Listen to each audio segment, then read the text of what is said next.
반갑습니다. 이보다 조금 더 알 뿐입니다. 도심 첫 번째, 분포력과 도심에 대해 알아보도록 하겠습니다. 분포력 집중하중 도심에 대해 살펴보도록 하겠습니다. 다음에 그림에 보시는 것처럼 이제 어떤 이러한 그 보에 있어서 분포력이 다음과 같은 이러한 불균일하고 어떤 비선형의 이러한 곡선의 형태의 분포력이 이제 이러한 어떤 보에 작용을 하고 있다라고 했을 때 우리가 이제 이 힘을 이제 보에 작용하는 힘을 이제 하나로 나타낸 것을 이제 다음에 이 우측에 보시는 그림에 보시는 이제 FR이 이러한 분포력을 이제 집중 하중으로 이제 고친 경우라고 할 수 있겠고, 이제 이 집중 하중은 이제 이 분포력이 작용하는 이러한 이 곡선을 이제 적분을 한 값이라고 볼 수가 있겠습니다. 따라서 이제 집중 하중의 정의는 우리가 이제 시그마 F는 이제 지금은 이제 뭐 반력이라든지 그런 것은 고려를 하지 않고 이제 순수하게 이 분포력에 의한 총 합력을 우리가 고려를 해보면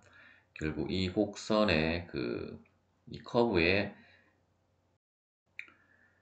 표현식은 이제 x축에 따라서 이제 분포력이 계속 변하고 있기 때문에 이제 x축에 대한 우리가 함수로 우리가 간주를 할 수 있고, 따라서 이제 전체 합력은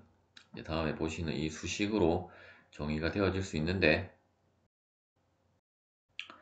일단 첫 번째 식은 우리가 수학에서 배웠던 이제 이쪽이 0,0이라고 그러고 이제 이쪽 부분을 어떤 의미의 x,0이라고 했을 때 이제 인테그랄 이쪽 부분은 이제 선적분이 되게 되고, 따라서 이제 이러한 각각의 오메가 x를 이제 적분을 한 값이, 즉 이제 오메가 x라는 함수를 적분한 값이 되게 되고, 이제 우측의 식은 또한 이제 da를 이제 면적을 적분한 값을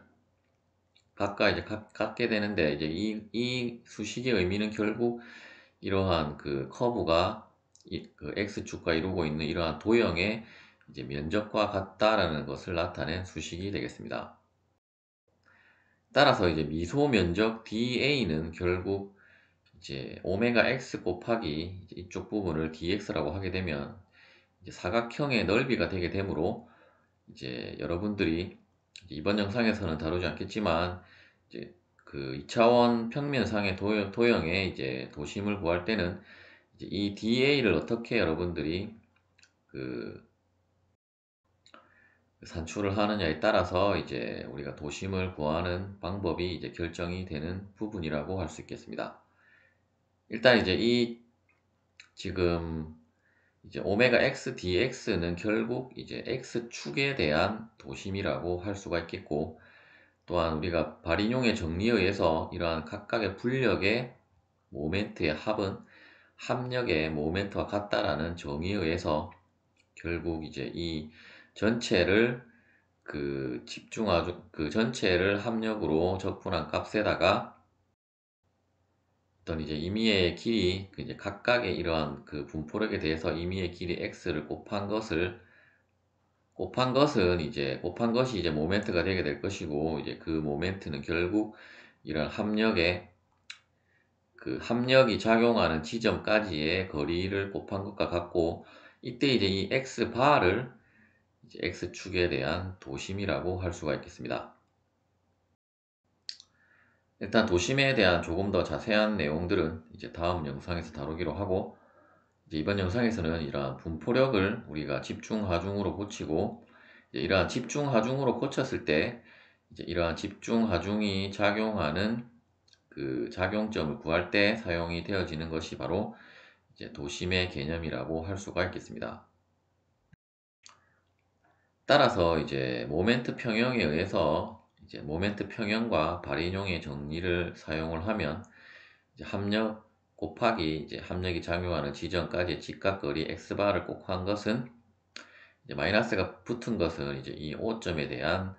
모멘트라고 보시면 되겠고, 우리가 통상적으로 반시계 방향을 플러스라고 했기 때문에 이제 마이너스 기호가 붙은 거라고 보시면 되겠고, 어차피 이런 분포력의 방향도 결국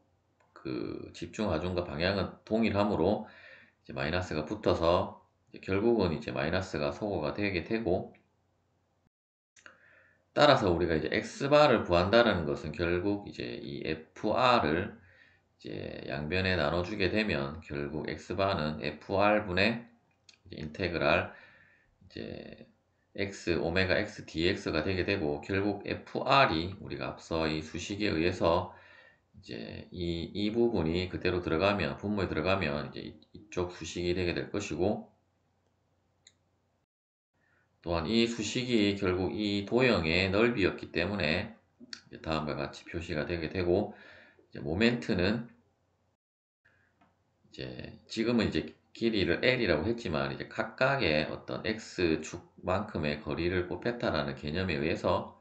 이제 원래는 또 이쪽에 그 각각의 이제 그 중심까지의 거리라고 해서 이제 조금 더 다르게 X를 다르게 표시를 하기도 하는데, 이제 일반적으로는 그냥 X라고 표기를 하게 되고, 이제 X 곱하기 이제 이 DA에 대한 그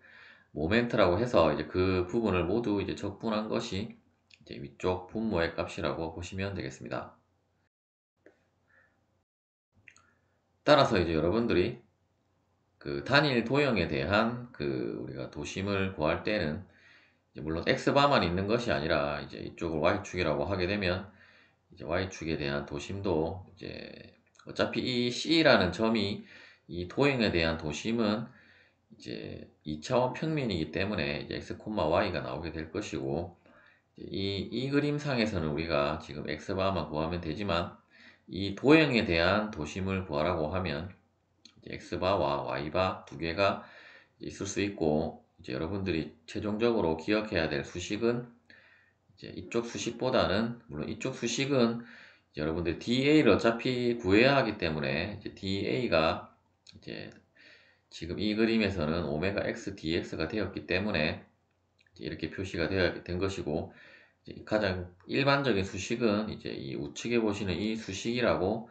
여러분들이 생각을 하시면 되겠습니다.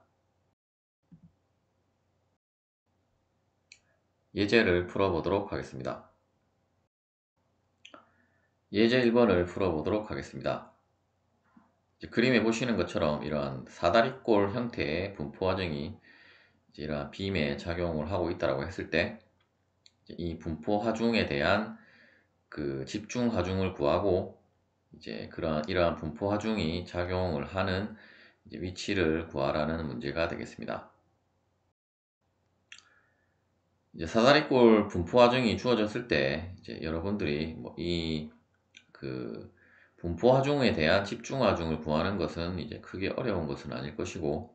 왜냐하면 이제 이 도형의 이제 사다리꼴 도형의 이제 면적을 구하면 되기 때문에 그 부분은 어려운 부분이 아닐 것인데, 이제 여러분들이 헷갈려 하는 것이 이제 그 작용점의 위치가 이제 사다리꼴이기 때문에 이제 조금 헷갈려 하시는 분들도 있을 수 있을 텐데, 특히 이러한 경우에는 이쪽 부분의 분포 하중과 이쪽 부분의 분포 하중이 주어져 있고, 이제 여러분들이 이 50만큼 이렇게 잘라서 이제 위쪽 부분과 위쪽 부분의 삼각형과 이제 아래쪽 부분의 사각형을 이제 따로따로 이제 고려를 해서 이제 합력과 그 작용점을 이제 도시를 하시면 되겠습니다. 따라서 이제 전체 합력은 일단 이 50을 빼면 이제 위쪽 부분도 결국 50이 되게 되므로, 이제 전체를 100이라고 했을 때 이제 이쪽 부분에 이제 50만큼의 그 이쪽 부분의 삼각형의 넓이를 빼든지, 혹은 이제 이 50 곱하기 9에 대한 사각형과 이제 50 곱하기 9에 대한 그 삼각형을 이제 더해도 이제 같은 값을 가지게 되겠습니다. 먼저 이제 위쪽 삼각형의 그 넓이는 이제 2분의 1 곱하기 9 곱하기 50이 되게 될 것이고, 따라서 이제 결과값은 이제 225파운드가 산출이 되게 되고, 이제 아래쪽에 사각형의 넓이는 이제 50 곱하기 9를 해서 이제 450파운드가 산출이 되게 되겠습니다. 따라서 이제 각각의 이러한 힘들에 대해서 이제 우리가 작용점을 구해보면, 일단 사각형의 도심은 이 중간 지점이 있기 때문에 이제 9피트 나누기 2가 되게 되어서 이제 4.5피트가 되게 될 것이고, 그리고 삼각형의 도심은 이제 다음 영상에서 우리가 한번 유도를 해보겠지만, 이제 여러분들이 이미 알고 계신 분들은 이제 이쪽 부분에서 이제 3분의 1 지점, 이쪽 부분에서는 이제 3분의 2 지점이 되는 지점에 이제 도심이 분포하고 있다는 것을 이제 알고 계실 겁니다. 따라서 이제 각각의 이러한 분포력에 대한 집중하중과 이제 작용점을 알고 있기 때문에 다시 이제 이 부분을 발인용의 정리를 사용을 해서 이 두 개의 모멘트를 더한 것은 결국 최종적으로 우리가 어떤 합력 곱하기 이제 이 하나의 집중하중 곱하기 이제 그 집중하중이 작용하는 부분까지의 거리는 이제 도심 거리가 되게 되므로, 이제 x바가 되게 되므로, 따라서 이제 그 관계식에 의해서 일단 전체 합력은 우리가 이 두 개의 합력을 더하면 될 것이고, 이제 수식을 우리가 적어보면 집중하중 곱하기 x바는 이제 각각의 불력에 대한 모멘트를 더한 것과 같게 되므로, 따라서 이제 x바는 우리가 4피트로 산출을 할 수가 있겠습니다. 예제 2번을 풀어보도록 하겠습니다. 이번에는 이제 이러한 어떤 2차 곡선으로 된 분포하중이 이러한 어떤 샤프트에 작용을 하고 있다고 했을 때, 우리가 이제 전체 이 축에 작용을 하는 이제 전체 합력과 그리고 그 합력이 작용하는 그 지점까지의 x 거리를 이제 구하라는 문제가 되겠습니다. 이 경우도 우리가 적분을 할 수 있다라고 하면, 이제 2차 곡선의 적분은 이제 친절하게도 일단 분포하중에 대한 이 곡선에 대한 수식이 이제 60x 제곱으로 나타나져 있고, 따라서 이제 60x 제곱을 x축에 대해서 적분을 하게 되면, 그리고 적분 구간은 우리가 정적분이기 때문에 이제 0부터 2까지를 적분을 하게 되면, 일단 x제곱은 3분의 x 3승이 되게 될 것이고, 60은 이제 상수이기 때문에 밖으로 나오고, 이제 아랫부분이 0이면 이제 이 위쪽에 있는 값만 이제 x 값에 x에 대입을 해서 구하면 되기 때문에, 따라서 이제 60 곱하기 3분의 2의 3승은 이제 160N이 산출이 되게 되겠습니다. 이제 x바는 우리가 앞서 수식에 의해서 이제 우리가 앞서서 수식에서 이 전체 즉 이제 FR 곱하기 x바는 이제 인테그랄 a부터 x dx da가 되게 되므로, FR을 이제 양변에 나눠주게 되면 결국 FR이 이쪽 부분의 수식이기 때문에 이 부분이 그대로 분모에 들어오게 되고, 따라서 이 부분을 우리가 구했기 때문에 160이 들어가게 되고, 이제 위쪽 부분은 이제 인테그랄 a의 da에서 이제 우리가 모멘트를 구하는 것이기 때문에 이제 x만큼 더 곱해진 거라고 보시면 되겠고, 따라서 이제 60x 세제곱 dx가 되게 되고, 이제 x 세제곱을 적분을 하게 되면 4분의 x 4승이 되게 되고, 이 부분은 또 이제 2를 대입을 해서 우리가 이제 수식을 계산을 해보면 이제 1.5m가 이제 x바로 산출이 되게 되겠습니다. 이제 여러분들이 지금은 이제 하나하나 이제 이러한 식으로 적분식을 써서 유도를 해서 구하고 있지만, 이제 이러한 n차 곡선에 대한 도심이라든지 이제 기본 도형인 뭐 삼각형, 사각형, 그리고 원, 반원, 그리고 4분의 1원 같은 경우에 대한 도심은 이제 최종적으로는 여러분들이 이제 암기를 해야 될 사항이 되겠습니다. 시청해 주셔서 감사합니다.